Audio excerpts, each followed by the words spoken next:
Hello, Peter. Hello. Hello, Hi. Maestro. Congratulations on the film.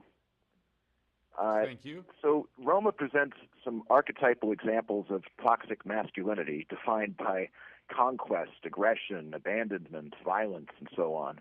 And in Cleo, a kind of feminine ideal of nurturing, wisdom, and loyalty, although she's socialized into this silence. Can you talk about gender in the movie and how it reflects what you saw and heard growing up, and how you escaped the trap of machismo to become an artist? Well, what I'm, it's interesting because even though the film was never intended to be political, uh, the film, I guess that just by the fact of the circumstance of what's going on, conveys a lot of political issues, like any piece of art, probably.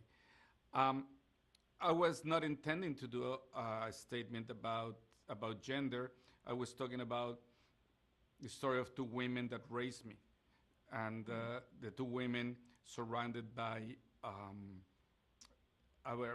those two women, and third for the family, they suffered the abandonment from men, and that's something that they have in common. So I'm talking about a very specific experience that was my experience growing up. Now, when we were talking about that, because for me it was as important as talk about the scars that shaped this family as much as the scars that I share collectively with a society and probably with a humanity. Um, that thematic element transcended into the social. So I guess that that's the reason why. I know I'm very clear that also that it was about pointing out certain aspects throughout the film about that masculinity, or that the kind of toxic or sometimes even childish masculinity, like when the boyfriend is practicing his martial art moves Martial arts. in the motel. Um, Now, how that thing shaped me, well, I was very lucky to be raised by two strong and very generous women.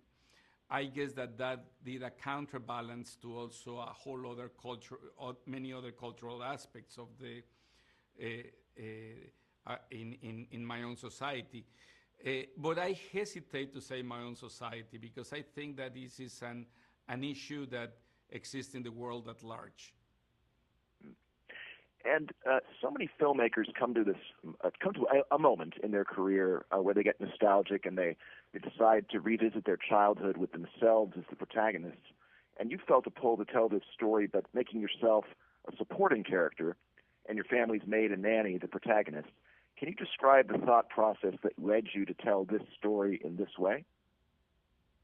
Well, the whole point for me of making this film, for me, was Cleo, the character of Cleo, to talk about her, um, because and to follow her experience, not only because she embodies, in one hand, those scars that I share with my family, but in the other hand, those scars that I share with the whole society. I mean, definitely was the whole point. Also, I was not interested in doing a nostalgic film. I was not interested to do a film that is framed and seen through the prism of a warm, the warmth of of memory and nostalgia. I Yeah. wanted to actually do the opposite. I wanted to do a film about the past through the understanding of my present, and through that examination of that past, trying to understand as well my present. So it was not necessarily uh, a, a, I didn't want to do definitely something about the feel good about those warm, cozy moments that you remember as a child. Because ultimately, those exist. And I hopefully those are conveyed in the film. But those are part of a greater and more complex experience.